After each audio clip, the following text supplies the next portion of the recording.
পুরো নাম কি? মোহাম্মদ ইয়াসিন আরাফাত সিফাত। বাড়ি কোথায়? মাগুরা। মাগুরা। মাগুরা কোথায়?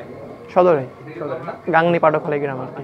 এইবারের লাস্ট যে আন্ডার 18 বিডি যেটা হলো আর কি, সেখানে তুমি সর্বোচ্চ গোলদাতা হয়েছিল। জি। কয়টা গোল করছিলে? 7 ম্যাচে 6 গোল। আপনি 6 গোল। কোনো হ্যাট্রিক আছে? না, হ্যাট্রিক নেই। আর কোন দল থেকে খেলছিলে তুমি? ঢাকা আবাহনী। আবাহনী চ্যাম্পিয়ন হয়েছে না? জি, আবাহনী চ্যাম্পিয়ন। তো পজিশন তো স্ট্রাইকার না? হ্যাঁ, পজিশন স্ট্রাইকার। স্ট্রাইকার তো একটা বড় চ্যালেঞ্জ, এটা তো বেশি আগাইতে পারে না, বিদেশের জন্য সাইড বেঞ্চে চলে যায়, পজিশন হারায়। তোমার চ্যালেঞ্জটা কতটুকু? চ্যালেঞ্জটা ছিল মোটামুটি। এখন এজ লেভেলও তো অতটা না, চ্যালেঞ্জ না। এখন প্রিমিয়ার লিগে হয়তো একটু চ্যালেঞ্জ, যেহেতু ওই পজিশনে বিদেশি খেলোয়াড়রা খেলে, তো ইচ্ছা আছে যে ভবিষ্যতে ওই পজিশনে বাংলাদেশের হয়ে প্রতিনিধিত্ব করার। আচ্ছা, বুঝতে পারেন না। আর তুমি ফুটবলে কিভাবে আসলা? ফুটবলে আসছি বিকেএসপির মাধ্যমে। প্রথমে এলাকা থেকে স্যার ছিল আমার, বার্কি স্যার, ওনার মাধ্যমে বিকেএসপিতে ভর্তি। বিকেএসপি থেকে ট্রেনিং করে বিকেএসপি স্যারদের সহযোগিতায় ক্লাবে আসছে, আবাহনী ক্লাবে। ক্লাব থেকে 18 সালে ভর্তি হয়েছে। এর আগে এলাকায় আর কি, মাগুরাতে একাডেমি ছিল। হ্যাঁ, এটা হচ্ছে আমার স্যারের একাডেমি আর কি। ওটা কোনো একাডেমি বলতে সৈয়দ বাড়ি গাঞ্জাম আর কি। উনি ঢাকা বিকেএসপির প্রথম ব্যাচের স্টুডেন্ট। আচ্ছা আচ্ছা আচ্ছা। মাগুরার তো সাকিব আছে, ক্রিকেটার হয়, তুমি এদিকে আসলে কেন? ছোটবেলা থেকে ইচ্ছা ছিল যে ফুটবলার হওয়ার আর কি, এই জন্য আর কি ফুটবলে আসা। ক্রিকেটের প্রতি অত ইন্টারেস্ট নাই আর কি। অন্য কথা সুব্রত কাপের কথা খেলতে গেছো? না, ওইটা হয়নি আর কি। যখন ছিল তখন আমি আন্ডার 15-16 ন্যাশনাল ক্যাম্পে ছিলাম, তো তার কারণে আমি যাইতে পারিনি। পরবর্তীতে আমার এজ ছিল না, এর জন্য খেলতে পারিনি। আর কোথায় খেলছো? পাইনিয়ার খেলছো কখনো? পাইনিয়ার খেলি নাই, ঢাকাতে 3rd ডিভিশন খেলছি আসাদুজ্জামানের হয়ে। আর আসাদুজ্জামান ফুটবল একাডেমি, হ্যাঁ, ওটাতে খেলছি। আর হচ্ছে 2nd ডিভিশন খেলছি লিটল ফ্রেন্ডস ক্লাব। বিসিএল খেলছি লিটল ফ্রেন্ডস ক্লাবের।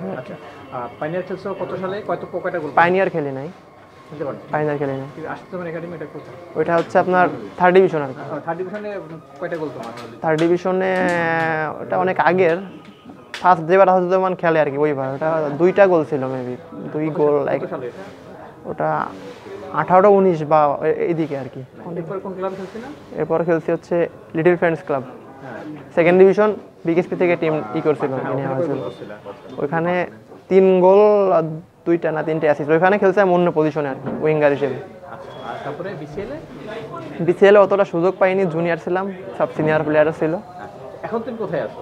এখন ঢাকা আবাহনীতে আছি। ওনারা মানে ওনাদের টিমের সাথে রাখছে আর কি, রাখার। কিন্তু ঢাকা আবাহনীতে আসো, হ্যাঁ, এখানে সব বিদেশি, আমি বিদেশি নেই, সব বড় বড় খেলোয়াড়দের সাথে পাল্লা দিয়ে কি 11 আসতে হবে? ইনশাআল্লাহ সর্বোচ্চ চেষ্টা করব। আশা কি মানে গোল্ডেন হচ্ছে আর কি ওরকম। আচ্ছা, পড়ালেখা করতে? পড়ালেখা এবার 2nd ইয়ার ইন্টার। আচ্ছা, ভাই বোন কয়জন? 2 ভাই 1 বোন। আর কেউ খেলে ফুটবল? না, বড় ভাইয়া আর্মিতে আছে, আর ছোট বোন আমার ছোট। আর আব্বা আম্মা কি করেন? আব্বু হচ্ছে অবসরপ্রাপ্ত সৈনিক, আম্মু হাউজে। আচ্ছা, তাহলে এক ভাই যুদ্ধের সৈনিক, বাবা সৈনিক। হ্যাঁ। তবে সৈনিক হলে না কেন? সৈনিক আব্বুর ইচ্ছা ছিল না আর কি, যে ওইদিকে নেওয়ার। তো ভাইয়া কোনো কারণে গিয়েছে, এখন আমাকে দিতে চাচ্ছে না। দেখি কি হয় আর কি। যদি ফুটবলে ভালো ভবিষ্যৎ ওরকম কোনো সম্ভাবনা আমি দেখি, তাহলে ফুটবলে থাকবো, না হলে বিকল্প অপশন তো দেখতে হবে। চেষ্টা করবো, যদি সেরকম সুযোগ বা ফুটবল তো ইনজুরি হয়, অনেক কিছু হয়, ওটা তো লং টাইম ধরে কোনো কিছুর নাই, তো বিকল্প অপশন তো দেখতে হবে, এটার জন্য আর কি। এটা আগে থেকে একটা কনফিডেন্স ছিল যে ভালো কিছু করব, সেটা নিয়ে খেলছি। ইনশাআল্লাহ আল্লাহ সহায় হয়েছে এবং আলহামদুলিল্লাহ। হ্যাঁ, এখন আবাহনীর হয়ে ভালো কিছু করার এবং ভবিষ্যতে জাতীয় দলে খেলার ইচ্ছা। এজ লেভেলে আমার এবার 17 এজ ছিল না, যার কারণে হয়নি। 20-তে কথা ছিল, কিন্তু দেশের এই অবস্থার জন্য কি হলো জানি না, পরবর্তীতে আর কোনো ডাকা হয়নি। নাহলে 17-এ এবার থাকতাম, এজ ছিল না, যার জন্য খেলতে পারিনি। হ্যাঁ, এটাই। হ্যাঁ, নেক্সট ইচ্ছা হচ্ছে আবাহনীতে থেকে ভালো কিছু করে তারপরে ন্যাশনাল টিমে খেলা। দেশে রাকিব, বিদেশে ক্রিস্টিয়ানো রোনালদো। আমার 10 বা নাম্বার 9 পজিশনে খেলি আর কি, এখানে 10 দেওয়া হয়েছিল।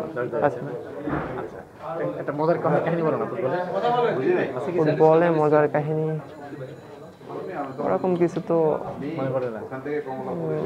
কষ্টের কথা বলা একটু। কষ্টের কথা হচ্ছে না, ওরকম ছোটবেলা থেকে আমারই ওরকম কোনো কষ্ট বা ওরকম কোনো কিছু সহ্য করতে হয়নি। এমনি বেশিরভাগ কষ্ট ওই খেলার ক্ষেত্রে আমার এটা সত্য কথা যে মানে মাঠে নিজের যোগ্যতায় খেলার থেকে আমার কোচদের সাথে বেশি ফাইট করা লাগছে সবখানেই। ভাই কেন হ্যাঁ, না আছে না অনেক সময় যে ফেভার করে না, এরকম বেশিরভাগ ক্ষেত্রে এটা হয়েছে। কোচদের সাথে বেশি ফাইট করা লাগছে। এটা কতবার হয়েছে? এটা আবহানিতে এটা হয়নি, কিন্তু অনেক ক্ষেত্রে বিএসপি বলেন অন্য সবখানে। আচ্ছা, তারপরে নিজের যোগ্যতা প্রমাণ করছে। হ্যাঁ, নিজের যোগ্যতা প্রমাণ করছে। তখন কোচ আদর করে নাই? করছে। উপায় নাই তো। আমি আপনার কোশ্চেনের মধ্যে একটা ওর কোশ্চেন করি, আপনি মানে বিএসপি কোচদের সাথে একটু ব্যাখ্যা করো তো কিভাবে কি হয়েছে ফাইট করার বিষয়টা একটু ব্যাখ্যা একটু বলো একটু। ফাইট করার বিষয়টা হচ্ছে যেমন ধরেন না, বিএসপি যখন ভর্তি হয় আর কি, তারপর থেকে যে একটা সুযোগ দেয় স্যাররা যে একটা টিমে যাবে বা কোনো অনেক কিছু হয়েছে আর কি। হ্যাঁ, তো তার কারণে যে একটা লিস্ট যাবে যে এই প্লেয়ারগুলো যাবে, সিলেক্টেড প্লেয়ার, তাদের মানে আগে থেকে একটা সিলেক্টেড প্লেয়ার থাকে যে এরা খেলবে। আমরা শিওর যে আমি যাব, কিন্তু সময়তে দেখি আমাদের নামটা থাকে না। অনেক ক্ষেত্রে এটা হয়েছে। এটা একটা एग्जांपल দিতে পারো যেখানে তোমার মনে হয়েছে আমি এখানে স্পেসিফিক এই ম্যাচ ওই match second division, third division বা অন্য কোনো? সুব্রত কাপ।